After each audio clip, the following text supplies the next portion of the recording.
It's a Crash clone, not Tomb Raider. Somewhere along the way, I got into looking up PSX games I missed out on, and coming up along the B section, I couldn't help but notice Barbie Explorer. Probably because everyone's initial thoughts are, this is a Barbie game using the Indiana Jones font. She looks like she wants to be Lara Croft. This must be related to Tomb Raider. There are even plenty of first-glance reviews/descriptions on different sites showing that it's an adventure game in the line of Tomb Raider, and it just isn't.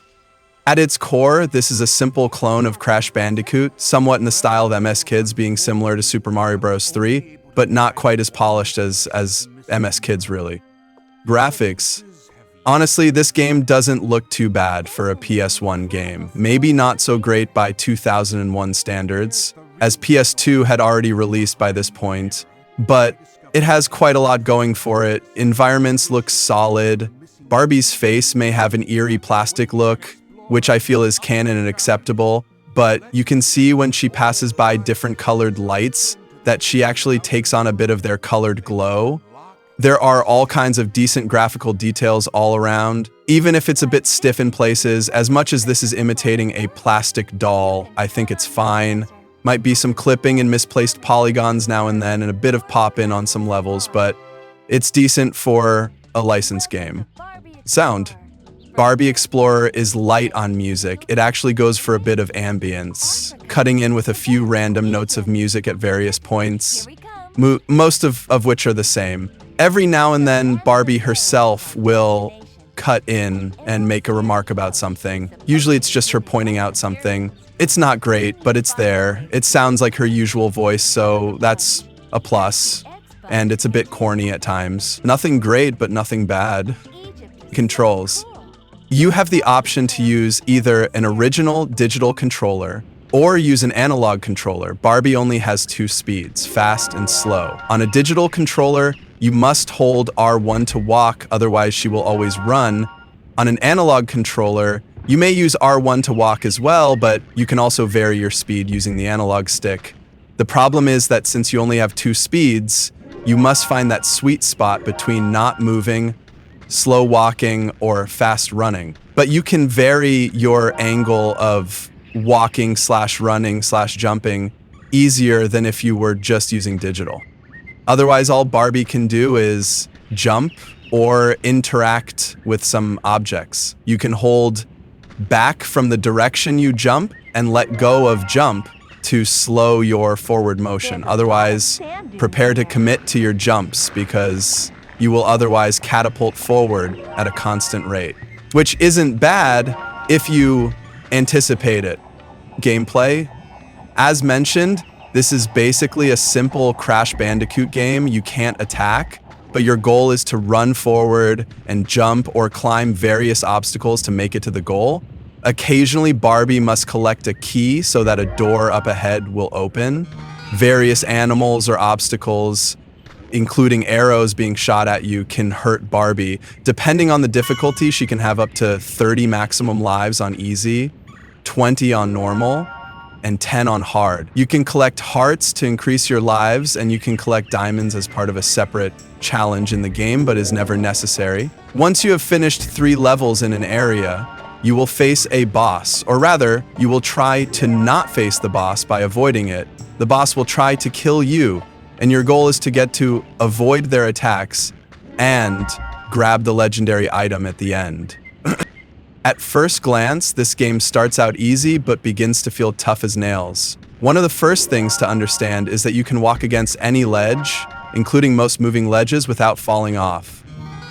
If you are walking, this may be easiest to do by holding R1, as holding midway on the analog stick may be easy to push too far. Once you understand this, most platforming becomes trivial, save for some spinning and moving platforms. After that, it becomes a matter of whether you can vary your jump distance or not. Again, this is done by pushing away from the jump you made, or just plain old jumping from farther back to make your jump shorter.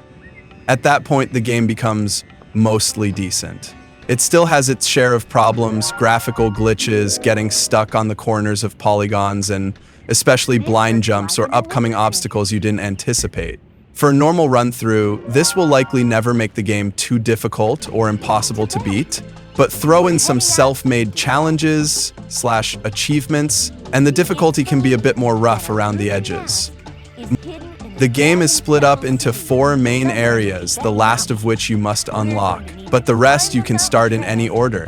Africa, Tibet, and Egypt are open from the start, but you must play the respective levels in order. Babylon is unlocked after completing all 3. The first level in each area is relatively short and not too hard. The second level is usually only a little longer, but not impossible. But the third level is almost always excessively longer than you might expect, even longer than most Crash Bandicoot levels. You can expect them to last as long as 10 minutes or up to 15 minutes, depending how you handle them. And as mentioned, the final level is always a boss you must avoid, but all of them can be beaten within a minute if you know what you're doing. Fantastic plastic machine. Really, I'm just amazed this game exists. Look at what it's pulled from. It's Barbie, a licensed game, but it's a Crash clone, so the developer, Runecraft, had the guts to imitate an already popular franchise by this point. But they didn't just yank Crash Bandicoot as a theme for the game, they chose to imitate Tomb Raider. Oh, and that's not even mentioning the practice level VR training. It's just a guess, but by this point I can only assume that's taken straight from Metal Gear Solid's influence. Look, whether you like the game or not, Runecraft took a franchise typically meant for little girls and gave it a decently difficult game in the style of other popular games instead of just making another horse FMF game like they previously did. I can't imagine Mattel approaching Runecraft and asking for a Crash clone Lara Croft game with MGS influence. It's more likely they convinced Mattel to let them do that, and as far as I'm concerned, that's the main takeaway from all of this. Someone convinced Mattel to make Barbie Crash Bandicoot in Lara Croft style. 10 out of 10. Conclusion. I like the game. It's a bit flaky and not the most stable thing ever, but it's pretty solid. It presents a challenge you wouldn't usually see in a girls' game at this point in time, and it's not horrible when you learn how to play it. I'm sure it's a bit of a put-off at first glance, but if you can look past the exterior, I honestly don't think is horrible. It's still an interesting piece of history you probably won't see much more of these days.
Use the left and right. Let's go to Africa. We're heading out into Central Africa to recover a sapphire shield. We're going to have to make our way through the jungle to find a lost city where the artifact is supposed to be.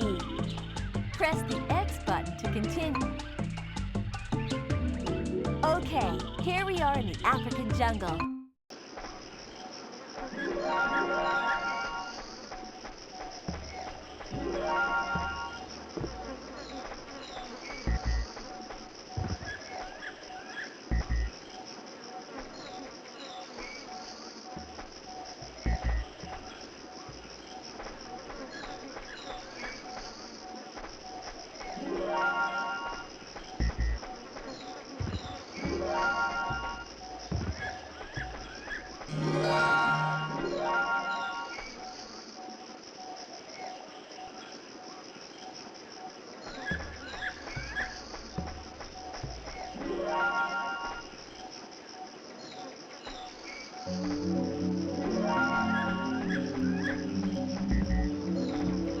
Hey, there goes an elephant.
This pit is too long to jump, but there are some monkey bars overhead.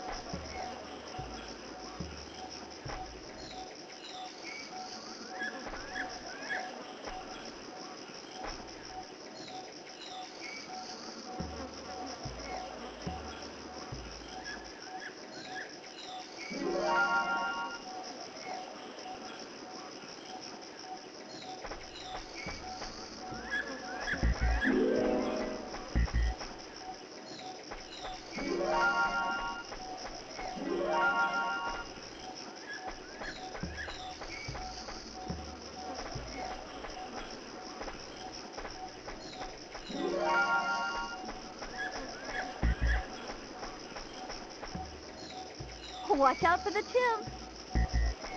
This pit is too long to jump, but there are some monkey bars overhead.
This pit is too long to jump, but there are some monkey bars overhead.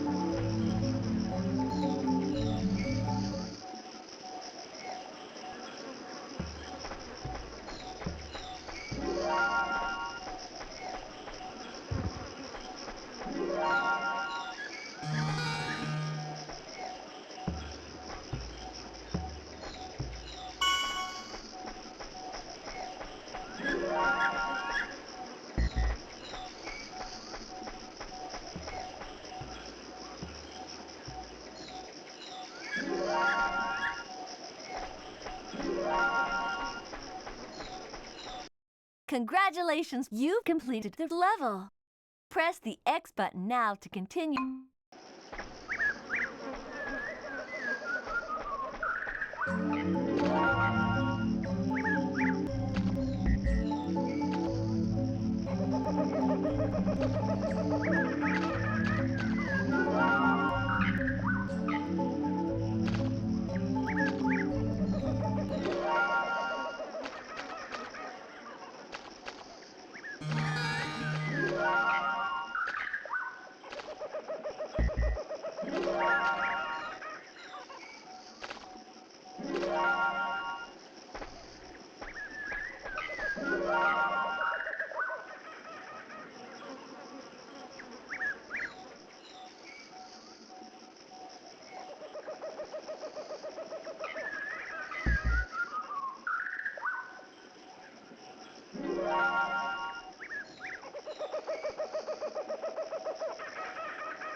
Welcome to Barbie Express. If you want to do some training in the virtual reality room, Welcome to the virtual reality training. To walk, press and hold down the R1 button, and then use the directional buttons. While you're walking, you can't accidentally fall down a pit or a hole, but if you run, you might not be able to stop in time.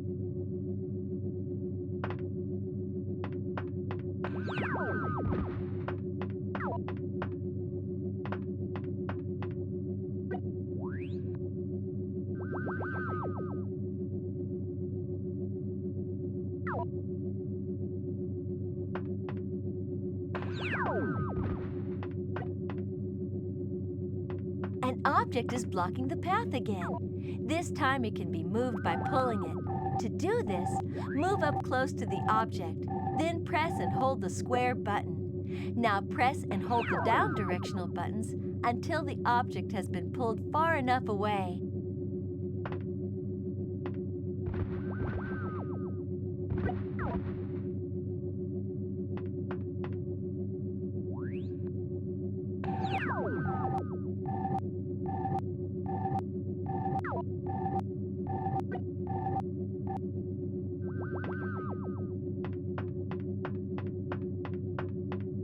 This object is blocking the path. You can move it out of the way by pushing it. To do this, move up close to the object, then press and hold the square button. Now press and hold the up directional buttons until the object is pushed out of the way.